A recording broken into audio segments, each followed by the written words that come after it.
की भी गेले हो पड़ेगी ज्यादा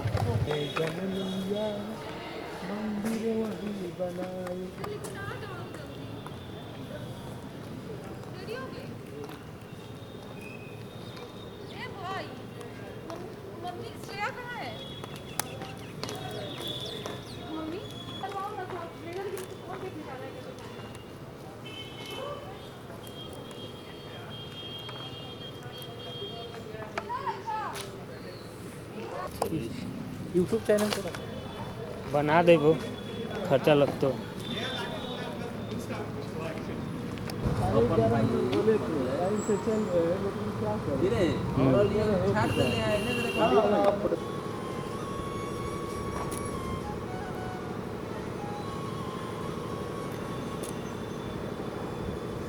ठीक आवे थे कि खाली चमका रहल छे। रोहित भैया नीचे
यहाँ देखिए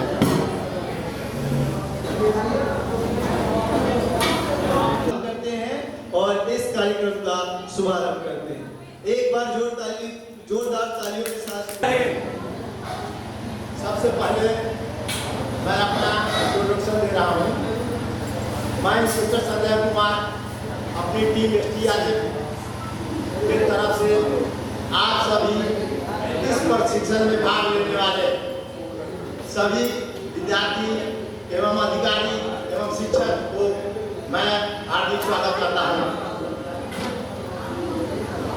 इस प्रशिक्षण में आप सभी को आज कुछ भूकंप के बारे में बताया जाएगा, जिसको हम प्रैक्टिकल करके और भूकंप होने पर क्या क्या कार्रवाई की जाती है, कैसे बचाव की जाती है, ये सब आपके बारे में कुछ बताया जाएगा।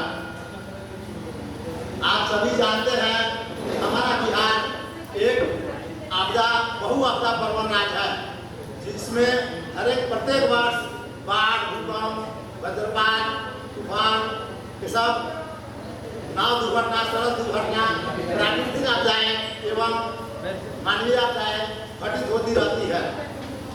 इसी में भूकंप एक ऐसी आपदा है जो हम इनका पुनर्निर्माण न लगाने के कारण ज़्यादा से ज़्यादा ही जान माल का क्षति होता है।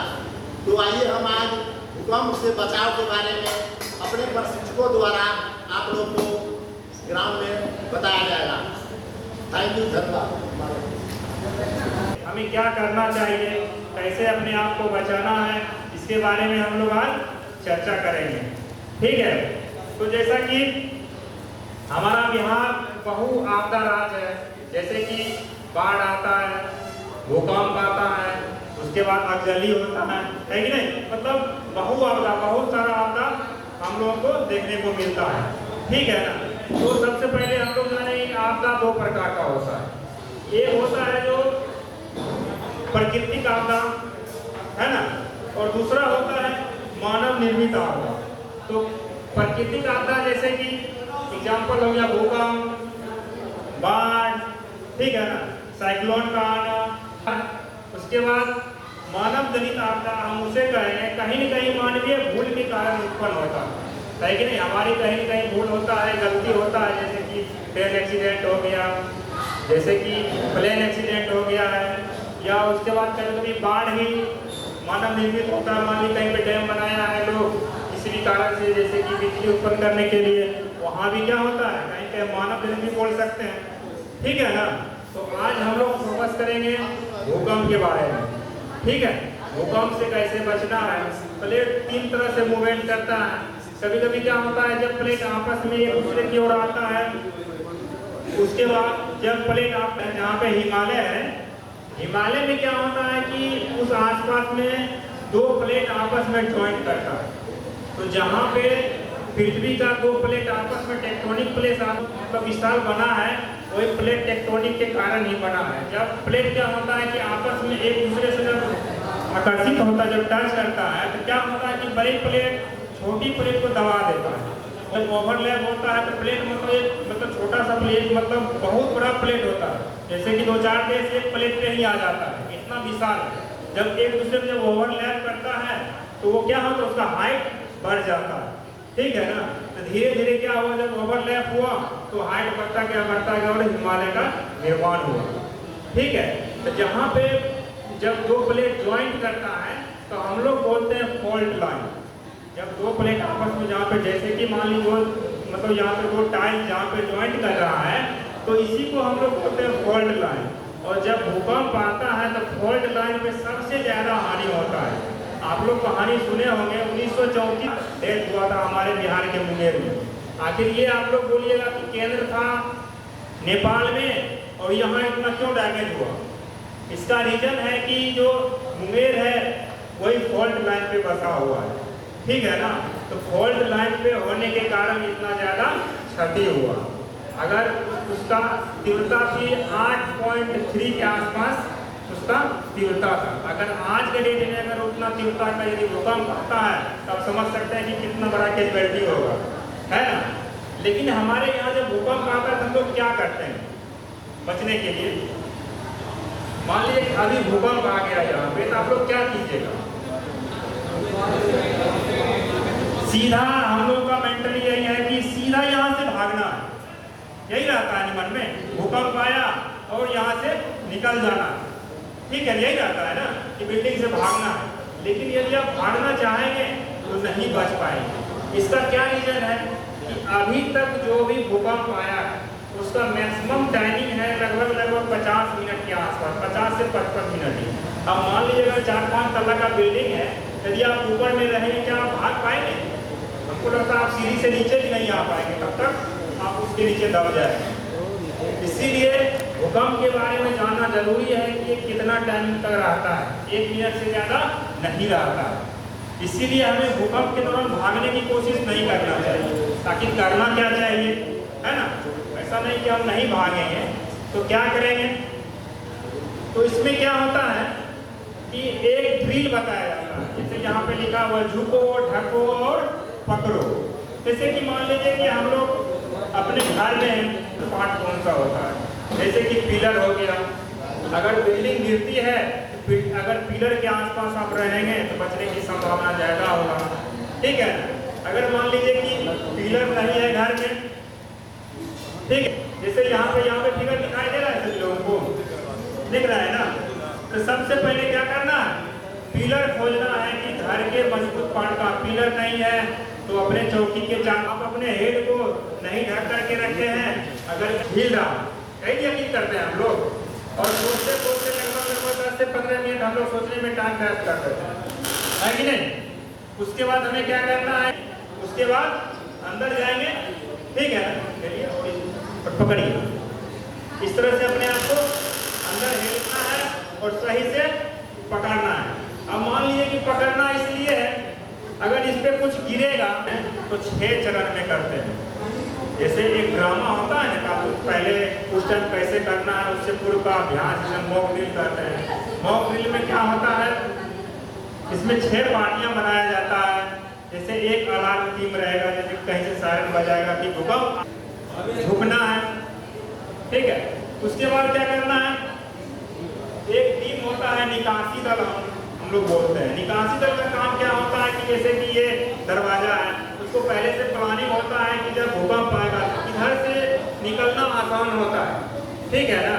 तो वो व्यक्ति जो निकासी पार्टी में रहेंगे वो अपना गेट पे जाएंगे और बारी बारी से सभी लोग अपने आप को क्या करना है, इस सिर को ढकना है। सिर कैसे ढकेंगे, मान लीजिए कि कोई नीचे अगर आपके पास बैग है या कोई अगर कुछ भी नहीं है तो दोनों हाथ से क्या करना है, इस तरह से अपने आप को, ठीक है, इस तरह से सभी लोग बनाइए पोजीशन को। एक बार ऐसे कीजिए, दोनों हाथ को आपस में ज्वाइंट कीजिए, ठीक है, और इस तरह से सिर को ढकना है, ठीक है। ढकिए सवाल को ढकिए। देखिए जैसा कि सर यहाँ पे कर रहे हैं, इस तरह से पोजीशन बनाना है।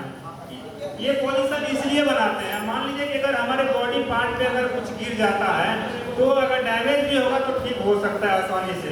अगर हमारे हेड पे, सिर पे कुछ गिर जाता है तो क्या होगा, ज़्यादा डैमेज होगा और हमारा जान भी जा सकता है आसानी से। अगर बैक टूट भी जाता है तो वो आसानी से ठीक हो जाएगा, है कि नहीं। अगर हेड डैमेज हो गया तो क्या हो पाएगा सही से, ठीक होता, इतना ही भूमिका होता है, ठीक है। उसके बाद थोड़ा बहुत पीएचडी के बारे में भी जान लें, आखिर किन्हीं का ब्लड ज़्यादा लॉस हो रहा है तो हम कैसे कंट्रोल करें।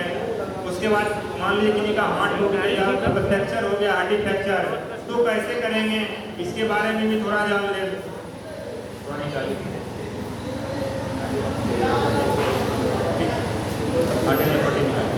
जैसे कि मान लीजिए भूकंप में हम दो व्यक्ति,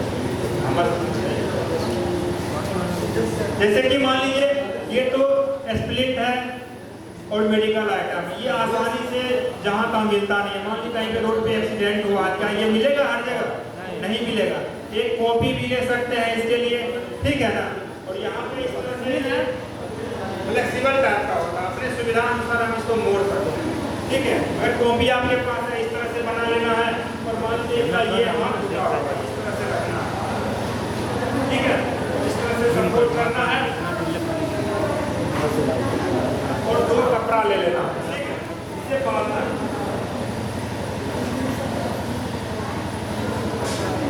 ऐसे हम लोग इसे टेमुलर पट्टी बोलते हैं। अगर आपको घर में है, घर में कोई ऐसा पहुंचा तो लिया ये है बांध सकते हैं। और 2 जगह बांधना, आपको वहां पे बांधना है, उसके आगे और पीछे बांधना है। मान इनका बीच से टूटा हुआ है तो इनको आगे बांधना है और एक जगह पीछे बांध देना है, ठीक है।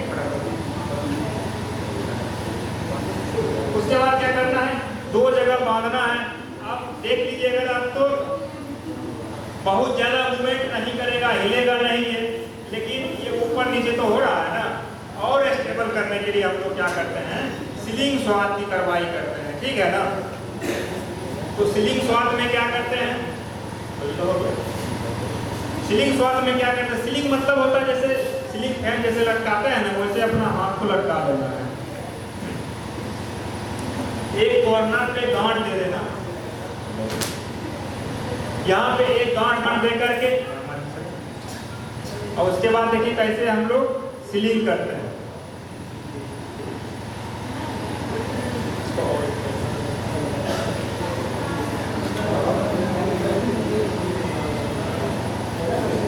इस नोकीला भाग को जहाँ पे आप गांठ दिए हैं, ये एल्बो जॉइंट के पास रखना है, यहाँ पे रखना है, और एक आगे जाएगा, एक पीछे जाएगा, ठीक है। और ये गांठ को आप हर हमेशा साइड में दीजिएगा, बीच में इसलिए नहीं देना है, कहीं हो सकता है कि पेशेंट के साथ ज़्यादा अगर के बेहोश हो गए या और क्रिटिकल कंडीशन हो गया, स्ट्रेचर पे ले जाना है, तो अगर आप ऐसे करके लेटेंगे तो पीछे से बार बार चुभते रहेगा, इनको दिक्कत होगा, इसलिए हर हमेशा गांठ को साइड में देना। सब अब देख लीजिए, अब क्या है, जब तो ये नीचे नहीं जाएगा लेकिन फिर भी हिल रहा है ना, और स्टेबल करने के लिए क्या करते हैं हम लोग, ऊपर से एक और बांधते हैं, इसको हम लोग बोलते हैं स्वान। इस तरह से आप बांध करके आप हॉस्पिटल ले जाएंगे, क्या हिलेगा, मूवमेंट क्या किया हम लोग, रोक दिए हैं। अब जितना पे डैमेज पहले से था इनका उतना ही पे रहेगा, नहीं तो आप हिलाते हुए ले जाएंगे तो कोई जाएगा या और डैमेज हो जाएगा। ठीक है, अगर फ्रैक्चर होगा तो आप इस तरह से कार्रवाई करके आप मदद कर सकते हैं। ठीक है, ये हो गया। जैसे जो हमें दिखाई देता है कि हमारा ब्लड गिर रहा है, बाहर जा रहा है, लॉस हो रहा है, ठीक है ना, तो हम लोग बोलते हैं उसे ओपन ब्लड। उसके बाद एक होता है क्लोज, जैसे कि दिखाई नहीं देता, कभी कभी क्या होता है कहीं पे चोट लगा है तो काला हो जाता है, देखे होंगे ना, वो है इंटरनल ब्लडिंग। ठीक है, हमें दिखाई नहीं देता है लेकिन अंदर से ब्लडिंग हुआ है। ठीक है, तो जब अंदर ही अंदर से ब्लड, जैसे कभी कभी देखिएगा कि सिर में चोट लग गया, काला हो गया, होता है ना, तो उसको हम लोग क्या करते हैं, उसमें फर्स्ट एड करते हैं, एक राइस मेथड आता है, RIC, राइस मतलब होता है, R मतलब होता है, देखें हैं आप लोग, आप मार्केट में अवेलेबल होता है आइस बैग, अगर आइस बैग सकते हैं, नहीं तो आप एक नॉर्मल एक बर्फ का गोला लेंगे और कोई सूती कपड़ा या साफ कपड़ा में क्या करेंगे, लपेट करके, और उस आइस पर से क्या करना है, जहाँ पे चोट लगा है वहाँ पे सिकाई करना है, इस तरह से दबाना है। इंटरनल ब्लडिंग को आप इस तरह से हेल्प करना हो रहा है तो कैसे कंट्रोल करेंगे, तो इसमें पहला मेथड होता है डायरेक्ट प्रेशर। जो काम हम लोग पहले भी करते थे, अगर हाथ करना तो हम लोग क्या करते थे, पहले हाथ से दबाते थे इस तरह से ना, तो वही काम यहाँ भी हम लोग कर रहे हैं, इसे बोलते हैं डायरेक्ट प्रेशर, सीधा दबाव देते हैं। यहाँ पे ब्लडिंग हो रहा है, इस तरह से हम दबाव देते हैं। ठीक है, लेकिन कभी कभी जब ज़्यादा कटा हो रहा है तो इस तरह से डायरेक्ट प्रेशर देने से नहीं कंट्रोल होता है, तो एक अगर आप फर्स्ट फ्लोर पे ज़्यादा रहेगा उसका प्रेशर, अगर 5th फ्लोर है तो वहाँ पे कम जाता है, जस्ट वही काम हम लोग करते हैं। मान लीजिए यहाँ पे बह रहा है तो थोड़ा इनका हाथ को क्या करना है, एलिवेट कर देना है, थोड़ा ऊपर उठा देना, इससे थोड़ा कम जाएगा। उसके बाद यदि बोलते हैं जहाँ पे हमारा पल्स होता है ना, जहाँ पे मोटा मोटा नस गया है, जैसे कभी कभी देखे होंगे कि जब हम पाइप से पानी कहीं ले जाते हैं, पानी का फ्लो क्या होता है, रुक जाता है ना, तो हम लोग वही बोलते हैं प्रेशर पॉइंट बोलते हैं। तो प्रेशर पॉइंट हमारे बॉडी में हर जगह होता है, लेकिन कौन सा, यहाँ पे दबाएंगे तो क्या होगा, थोड़ा कम हो जाएगा इनका ब्लड बहाना। ठीक है ना, ये 3 प्रोसेस को यूज करें। जो रक्त बंद पट्टी का प्रयोग करते हैं, ठीक है ना, एक क्या करते हैं, इस तरह से फिंगर बैंडेज को रखते हैं, मान लीजिए इनका यहाँ से हाथ कट गया है, ये तीनों प्रोसेस हमारा काम नहीं कर रहा है, फिर भी इनका ब्लडिंग हो ही रहा है, तो इसमें क्या करते हैं, पहले एक गांठ लगाते हैं, 2 बोन होता है, एक रेडियल और एक अल्ना। तो आप जब बांधिएगा बीच से, दोनों बोन के बीच से कोई नस गया है तो वहाँ से ब्लडिंग होते रहेगा, तो आपका सक्सेस नहीं होगा, इसीलिए जब ले लेना है। उसके बाद यहाँ पे रख करके और क्या करना है, एक हाथ गांठ देना है, उसके बाद क्या करना है, गांठ दे करके और उसको अपनी आवश्यकता अनुसार रोटेट करना है। इस तरह से रोटेट करेंगे, क्या टाइट हो जाएगा ना, जितना होगा था कि आप जो यहाँ बांधे थे फिक्स कर दिए थे, और आगे ब्लड का फ्लो बंद हो, फिर दोबारा रिकवर नहीं होगा, और ये सारा मतलब आगे का पार्ट में पॉइजन हो जाता है। ठीक है, गेहूँ आप इसको खोलिएगा वो व्यक्ति का डेथ हो 12 मिनट पे 10 से 12 सेकंड के लिए थोड़ा ढीला कर देना है, ताकि आगे ब्लड जाएगा, आप देख लेंगे कि ब्लड आ गया, फिर उसको टाइट कर देना है। इसी तरह से टाइट करते ढीला करते हर 10 मिनट पे आपको हॉस्पिटल तक ले जाना है, तब वो व्यक्ति को आगे का जो मतलब जहाँ पे कटा हुआ था वहीं तक रहेगा, नहीं तो पता चलेगा आगे तक उसको काटना पड़ेगा। तो यही था हमारा ब्लड कंट्रोल करने का तरीका। यदि आप कहीं पे रोड पे इस तरह से केसेज आपको मिल रहा है तो आप उस तरह की हेल्प कीजिएगा। ऐसा नहीं कि भाई हम मतलब जान भी गए फिर भी हेल्प नहीं करते, लेकिन पहले हम लोग हेल्प करने से डरते थे, लेकिन आप डरना नहीं है, इसलिए क्योंकि भारत सरकार का एक गाइडलाइन है, गुड सेमिनेटर लॉ के बारे में बहुत लोगों को जानकारी नहीं है। ये लॉ क्या कहता है, हमें आज़ादी देता है कि हम किसी भी व्यक्ति को खुल करके हेल्प करेंगे, ठीक है ना। अगर हेल्प करेंगे, मान लीजिए कि रोड पे एक्सीडेंट हुआ है, अगर आप हेल्प करते, पहले क्या डर होता था कि पुलिस हमसे पूछेगा कि तुम ही किया है या कौन किया है, बताना पड़ेगा। मतलब कोर्ट कचहरी के चक्कर से और थाना के चक्कर से हम लोग डरते थे और हेल्प नहीं करते थे, ठीक है ना। तो अब इस नियम के तहत आप नहीं करेगा, कोर्ट का चक्कर नहीं लगेगा। और दूसरा क्या है कि जिस हॉस्पिटल में आप ले जाएंगे, कभी कभी क्या होता था पैसा के डर से भी लोग हॉस्पिटल नहीं ले जाते थे। अगर वहाँ जाते हैं वो हॉस्पिटल वाले आपसे पैसा का भी डिमांड नहीं करेगा, ठीक है। यही था गुड सेमिनेटर लॉ के तहत हेल्प कीजिएगा तो आपके ऊपर किसी भी प्रकार का दबाव नहीं रहेगा, ठीक है। तो यही था ब्लड कंट्रोल। तो इसके बारे में थोड़ा 2 मिनट सही से सुनिए। जब किसी व्यक्ति को किसी भी कारण से, जैसे कि हार्ट अटैक से या कार्डियक अरेस्ट से हार्ट काम करना जब बंद कर देता है, जब हार्ट काम करना बंद कर देता है तो हम लोग क्या करते हैं, उसे फिर से पुनः जीवित करने की जो कोशिश करते हैं, जो ठीक है ना, उसी कोशिश को हम लोग CPR कहते हैं, ठीक है। CPR का फुल फॉर्म होता है कार्डियो पल्मोनरी रिसोसिएशन, मतलब हृदय फेफड़ा को पुनर्जीवित करना, ठीक है। CPR देने से पहले किस व्यक्ति को CPR देना है इसके बारे में जानना जरूरी है, नहीं तो हो सकता है कि आप गलत तरीका से या गलत व्यक्ति को CPR देंगे तो उनसे फिंगर को दीजिए और यहाँ पे रखिए, यहाँ पे रखेंगे तो कुछ आपको एहसास हो कि यहाँ पे बीट मार रहा है ना, तो ये पल्स बोलते हैं हमसे। अगर यहाँ पे बीट मार रहा है इसका मतलब आपका हार्ट डाउन कर रहा है, तो CPR नहीं देना है। अगर ये इस टाइप का फंक्शन यहाँ पे पता नहीं चल रहा है तो हम समझेंगे इनका हार्ट डाउन करना बंद कर दिया है। लेकिन और श्योर होने के लिए कभी कभी क्या होता है, आप सही तरीका से नहीं चेक किए, पीछे चेक कीजिएगा, तो हम लोग क्या करते हैं LLF मेथड से चेक करते हैं। LLF मेथड क्या होता है, लुक लिसन फील, मतलब देख करके, सुन करके और महसूस करके। इसमें हम अपना इस तरह से पोजीशन को बनाते हैं, इस तरह से बनाते हैं, हम अपना नजर यहाँ पे रखते हैं, देखते हैं। अगर कोई भी व्यक्ति सांस लेता है उसका ये डायफ्राम ऊपर नीचे होता है, ठीक है ना। इस तरह से जो हम बनाए हुए हैं, क्या इसके बीच का गैप कम रहा है या घट रहा है, बढ़ रहा है? अगर ऐसा हो रहा है तो हम यहाँ ये मतलब देख सकते हैं। दूसरा, हम अपना कान को लेंगे इनके नाक के पास। कोई भी व्यक्ति यदि सांस लेता है तो कुछ न कुछ साउंड आता है नाक से।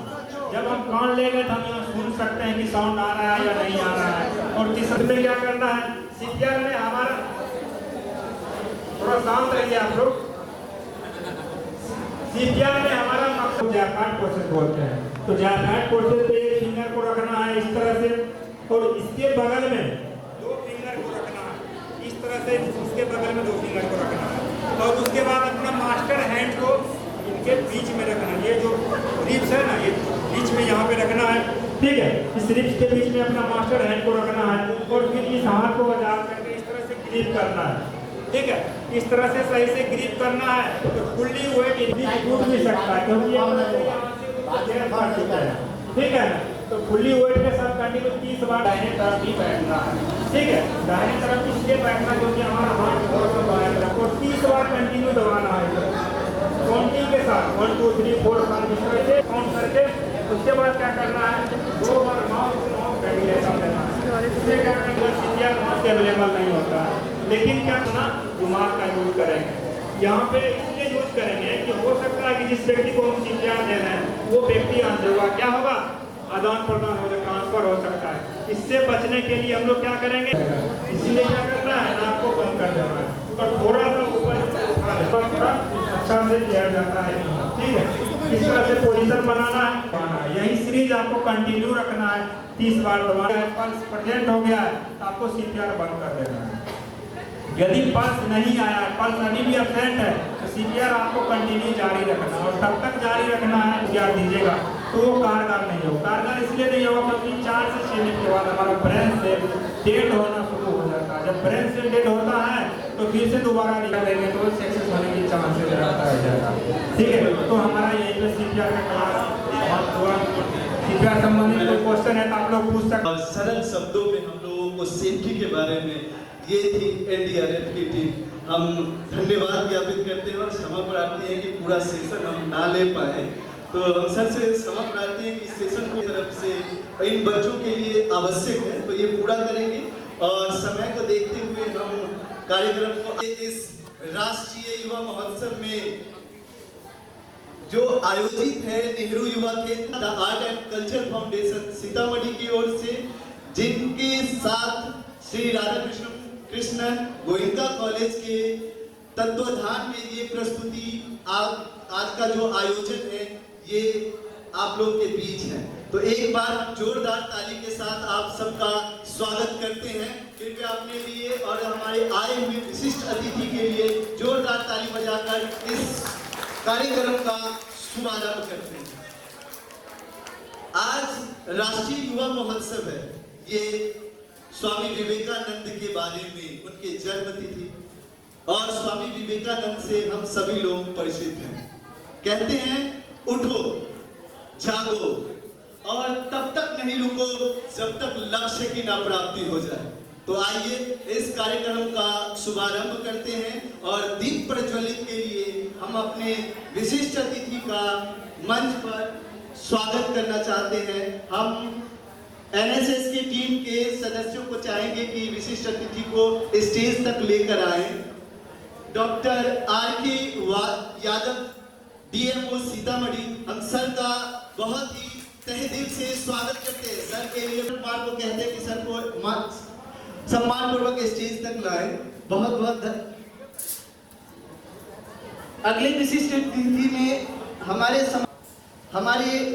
अगले विशिष्ट अतिथि में है बिहार के जाने माने रंगकर्मी। हम लोग भी चल रहे हैं और सांस्कृतिक दुनिया में अपना एक पहल बनाने की कोशिश कर रहे हैं। हम स्वागत करते हैं श्री राजन कुमार सिंह का।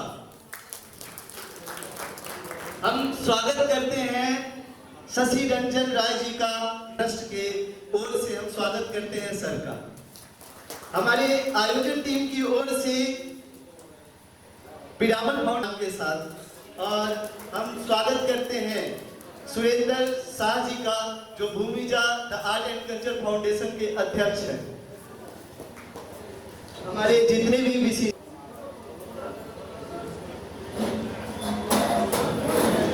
हम टीम के द्वारा हमारे बीच इंस्पेक्टर संजय कुमार जी थे, तो हम एनडीआरएफ टीम के संजय कुमार जी का स्वागत करते हैं और सम्मान पूर्वक स्टेज पर आप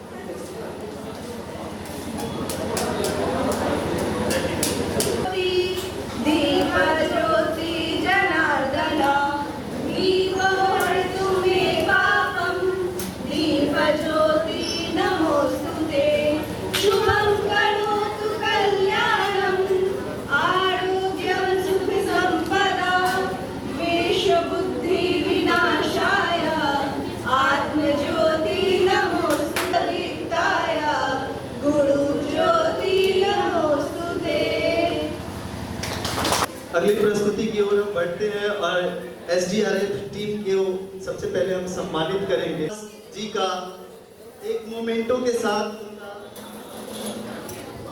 इंस्पेक्टर संजय कुमार का एसडीआरएफ टीम की ओर से जो उनकी आज का ये प्रस्तुति हुई है, उनके हम चाहते हैं एसडीआरएफ के पूरी टीम एक बार मंच पे आए, ये अगले क्रम में बढ़ेंगे। तो हम अपने टीम के ओर से एक पौधा और स्मृति चिन्ह लेकर रक्षा को आमंत्रित करते हैं कि डॉक्टर आर.के. यादव सर का स्वागत करने के लिए हम अपने सामने साइड हो जा।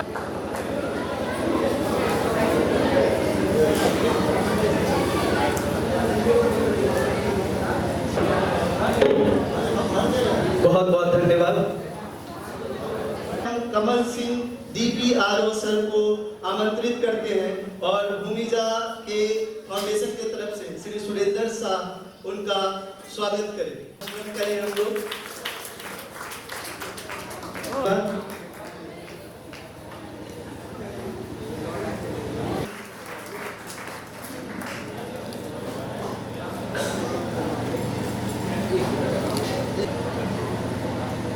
अब हम सोमनाथ ओझा जी को आमंत्रित करते हैं सर के लिए। सर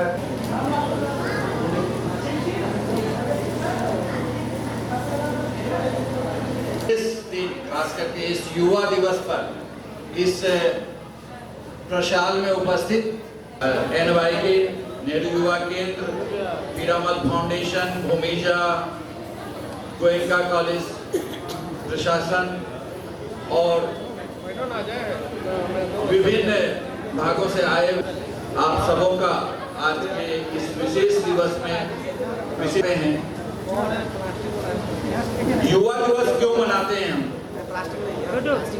हम लोग? देखिए, युवा शक्ति एक बहुत बड़ी शक्ति है। जब हम शैशवावस्था में सृजनात्मक जो भी चीज हम सीखते हैं उसे सृजन में लगाते हैं और उसी से हमारा देश समृद्ध और विकसित होता है। फिर आज के ही दिन क्यों मनाते हैं?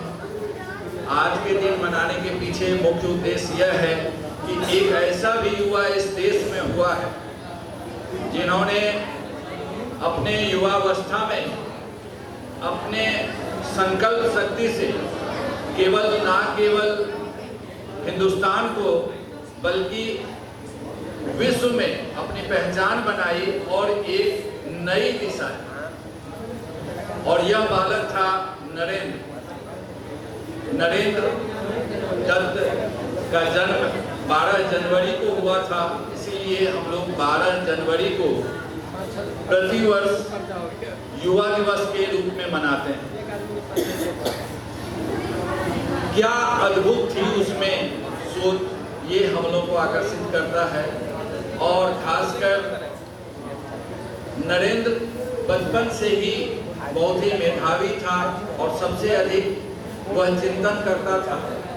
जब वह स्वामी रामकृष्ण परमहंस के संपर्क में आए तो उन्हें सही ज्ञान की अनुभूति हुई और फिर वो देश को संगठित करने के लिए जो भटके हुए समाज हैं, युवा शक्ति को प्रेरित करने के लिए घर से निकल गए।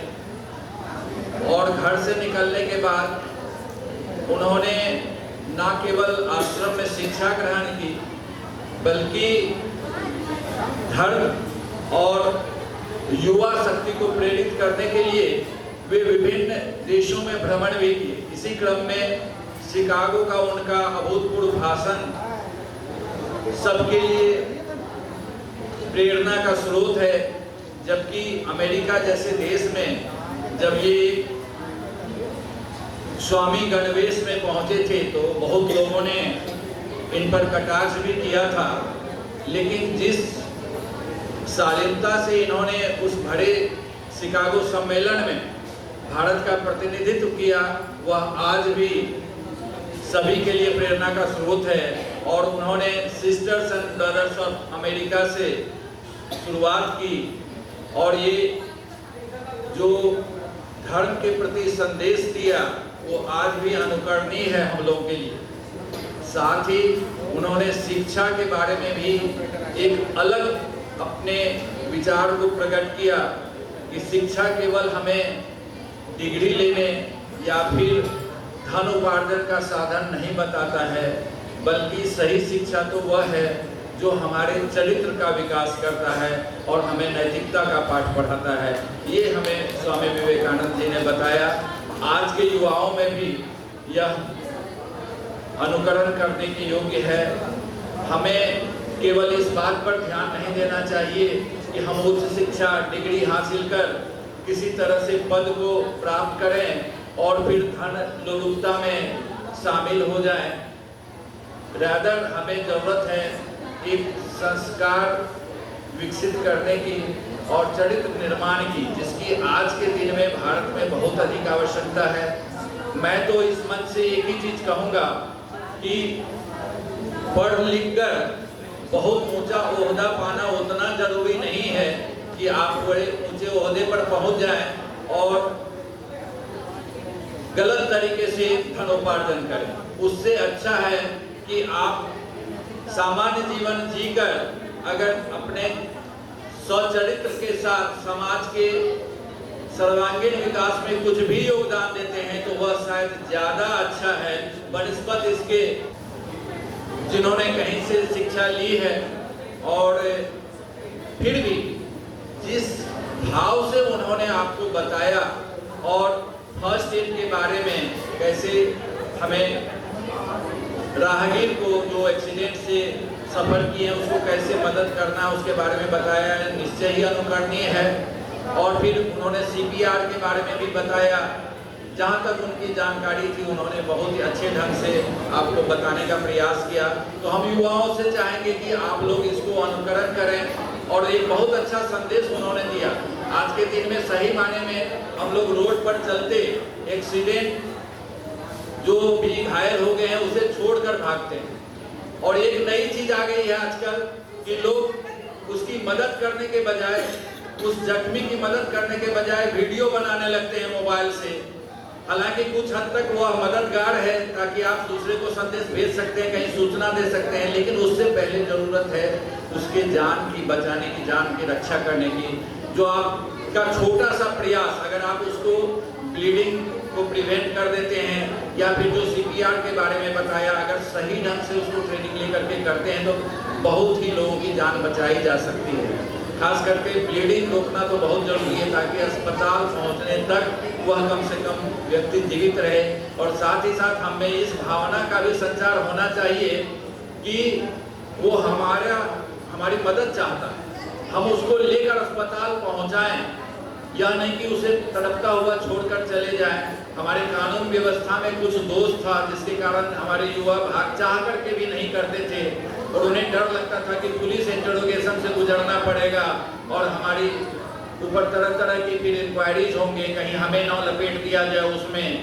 तो अब सरकार ने इसमें सही माने में नियम बना दिए हैं और गुड समैरिटन अवार्ड्स जो है हर वर्ष दिए जाते हैं। और यहाँ भी जिला के 26 जनवरी के अवसर पर मंच से कई बार गुड समैरिटन अवार्ड्स दिया गया है। तो मैं युवाओं को प्रेरित करना चाहूँगा कि आप सभी इसमें आगे आए। अगर किसी व्यक्ति को दुर्घटना से ग्रसित देखते हैं तो कृपया उसे अस्पताल तक पहुंचाएं, सही पदाधिकारी को सूचित करें, उनके घर वाले को सूचित करें ताकि उसकी जान बचाई जा सके। अंत में मैं दो बातें और स्वामी विवेकानंद जी की प्रेरणा से कहना चाहूँगा। उसका करना चाहूँगा कि हम अपने लक्ष्य को कभी भी छोटा नहीं रखें। आप अपने आप को छोटा ना समझें। लक्ष्य कितना भी ऊंचा हो, कुछ लोग करते हैं कि नहीं हम यहाँ नहीं पहुँच पाएंगे तो अपने लक्ष्य को निर्धारित कर लेते हैं, लक्ष्य को ही छोटा कर लेते हैं। लेकिन स्वामी विवेकानंद जी ने कहा कि लक्ष्य को कभी छोटा मत करो, आप अपने प्रयास को मजबूत करो। You increase your strength, don't decrease your goal. तो आप अपने जो सामर्थ्य हैं उसको विकसित करो इतना कि गोल तक पहुंच जाओ, लक्ष्य तक पहुंच जाओ, या नहीं कि लक्ष्य को ही नीचे निर्धारित कर दो। और दूसरी बात जो उन्होंने कही, जो अभी तक पूरे विश्व में सबसे ज्यादा सर्वमान्य है कि आपको जब भी चेतना आए, कभी भी वक्त जो है गुजरता नहीं है, जब चेतना आए तभी आप जागो। और उन्होंने बहुत ही अच्छा नारा दिया, arise awake and stop not till the goal is reached. जागो, उठो, जागो और तब तक न रुको जब तक लक्ष्य की प्राप्ति न हो। तो हमारे सभी युवा जो यहाँ अपने मन में कोई ना कोई लक्ष्य निर्धारित किए हैं, उस लक्ष्य की प्राप्ति तक आप सदैव प्रयासरत रहें, प्रयत्नशील रहें और जुझारू बने रहें। अपनी पूर्ण जिजीविषा के साथ उस लक्ष्य को प्राप्त करें। इन्हीं शुभकामनाओं के साथ आपका यह आज का युवा दिवस कार्यक्रम सफल हो, इन शुभकामनाओं के साथ मैं अपनी वाणी को विराम देना चाहता हूँ। युवा शक्ति को बहुत बहुत नमन।